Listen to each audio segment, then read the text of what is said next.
Assalamualaikum warahmatullahi wabarakatuh.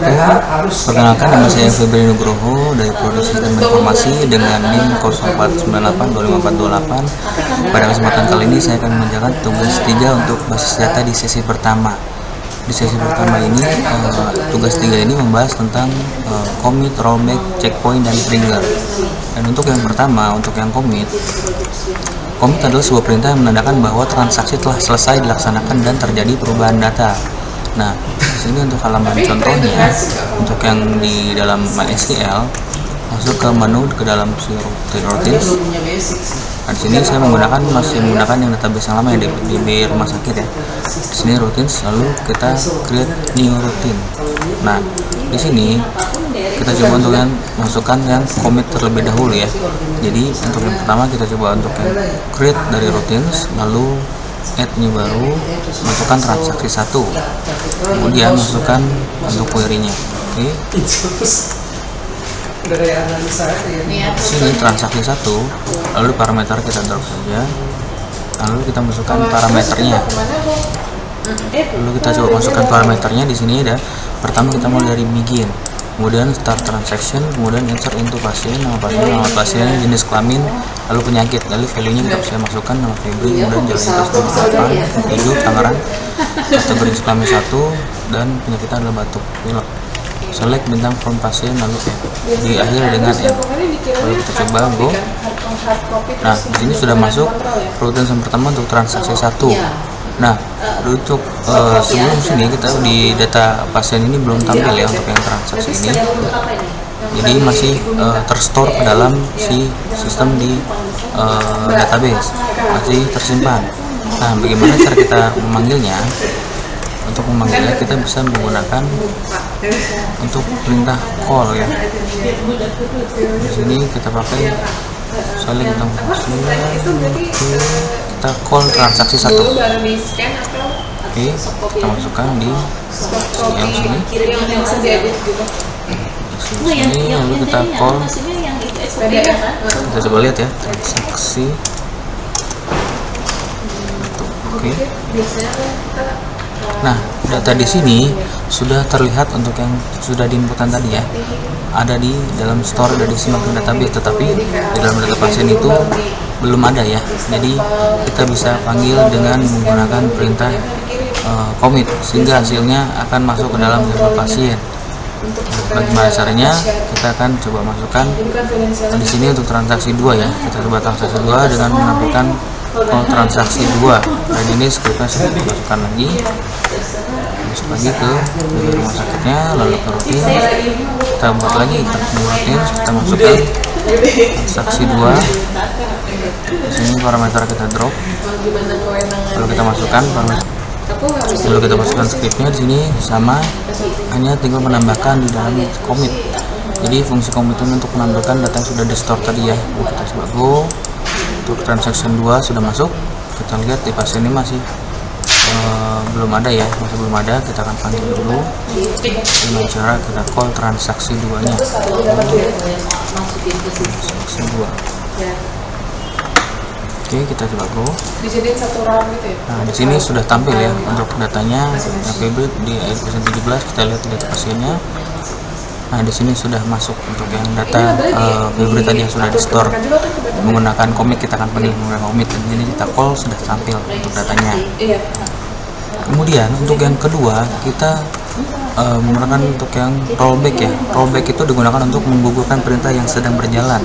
Jadi hal ini berguna jika ada suatu hal yang tidak ingin terjadi. Jadi diingat bahwa rollback ini berpengaruh jika perintah yang sedang berjalan itu belum commit. Jadi untuk scriptnya kita masukkan transaksi 3 ya, transaksi 3, kemudian kita masukkan scriptnya. Oke, kita masuk lagi database nya, kita tambahin routines lagi, lalu kita buat baru. Sini transaksi 3, parameter kita bisa drop, lalu saya masukkan scriptnya. Oke, sini begin start transaction, update pasien, set nama pasien dari Febri, where ID pasien 17, dengan rollback commit. Jadi kita tambahkan rollbacknya. Oke, kita go. Oke, masuk untuk transaksi 3. Ini untuk pasiennya transaksi 3, kita akan rollback ya. Di sini kita akan panggil lagi, kalau lagi terus transaksi 3 nya. call transaksi 3.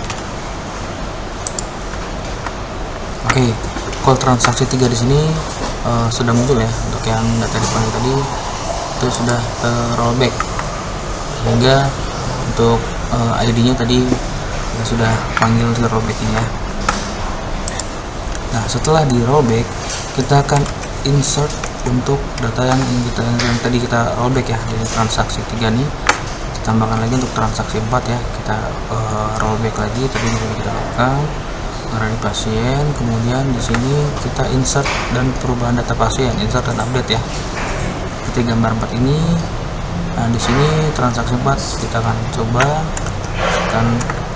kembali ke rumah sakit, lalu ke routines, kita tambahkan transaksi 4, parameter transaksi drop, masukkan scriptnya. Di sini bikin transaction, start transaction, insert into patient. Jadi di sini fungsi insert saya akan menambahkan lagi dengan nama Nugroho, alamatnya, jenis kelamin, penyakitnya ya. Lalu yang tadi ini rollback itu kita update pasien ya. Untuk yang update-nya kita merubah untuk yang di ID pasien 17 yang tadi nama Febri kita ubah jadi nama Vesya. Oke, kita akan coba tuh. Nah, di sini sudah berhasil tercreate. Lalu kita call transaksinya. Nah, di sini kita pastikan terlebih dahulu di pasien ini belum berubah ya, namanya masih Febri ya. Kita coba call kembali, call transaksi. Oke, tunggu. Oke, di sini sudah terlihat yang tadinya namanya Febri di ID pasien 17 itu sudah berubah. Kita pastikan ke dalam pasien apakah sudah berubah, dan di sini sudah berubah. Jadi fungsi dari si rollback di sini untuk yang kita bisa insert, kita bisa update kembali untuk yang data di dalam sistem transaksi tersebut. Kita panggil call transaksi 4, kurang lebih seperti itu. Kemudian di sini kita selanjutnya adalah checkpoint. Checkpoint ini merupakan tempat titik di mana suatu proses terakhir disimpan. Seperti yang dipelajari bahwa rollback adalah membatalkan atau membalikan suatu perintah, namun supaya berjalan optimal maka kondisi rollback harus kembalikan ke kondisi awal. Jadi di sini checkpoint untuk yang checkpoint terakhir ya.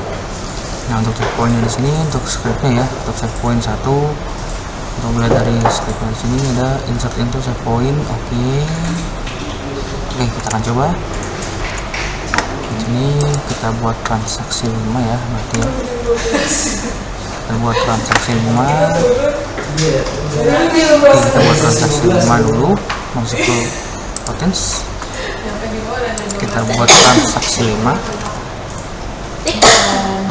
Oke, di sini saya drop lagi, saya masukkan scriptnya lagi. Nah, di sini untuk saya bikin start transaction insert pasien ya. Di sini tadi yang sebelumnya menambahkan Nugroho yang tadi sudah di save di store insert sebelumnya.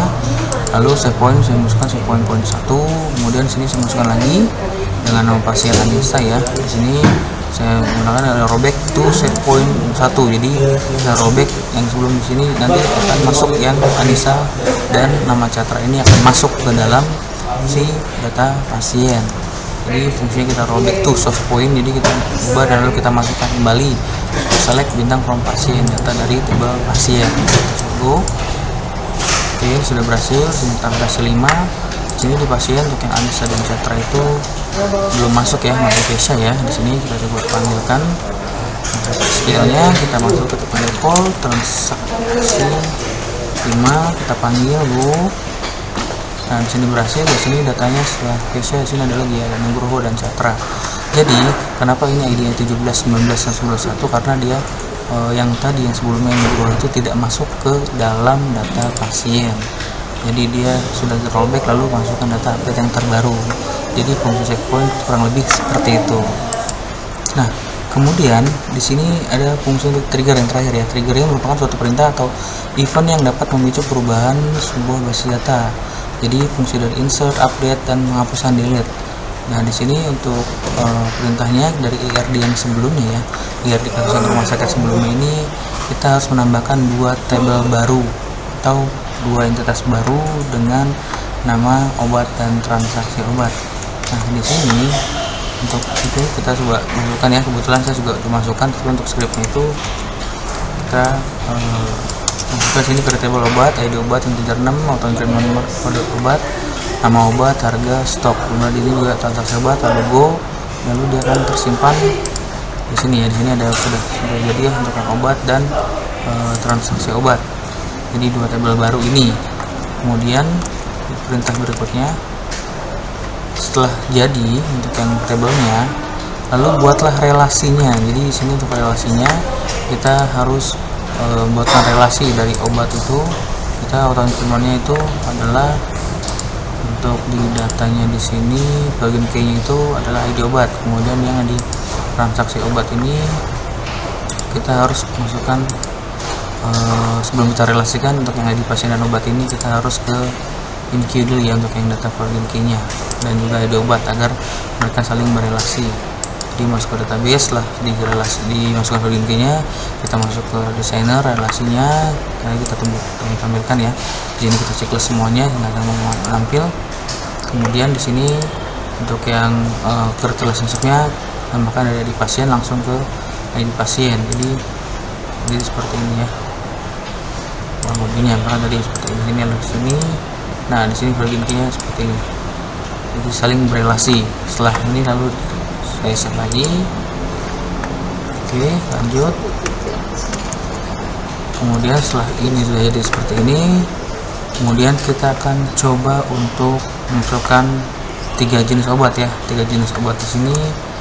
Untuk yang obatnya itu ini saya sudah masukkan untuk yang data obatnya ada Amica, amoxicillin, dan juga ini ya. Sini untuk yang datanya A01, A02, A03 untuk yang data obatnya. Jadi untuk datanya kita harus coba masukkan terlebih dahulu ya. Nah, setelah data obat ini sudah di insert into untuk yang ketiga obat Amica, amoxicillin, dan betadine, di sini untuk di perintahnya adalah kita coba select bintang obat ya, kita tampilkan.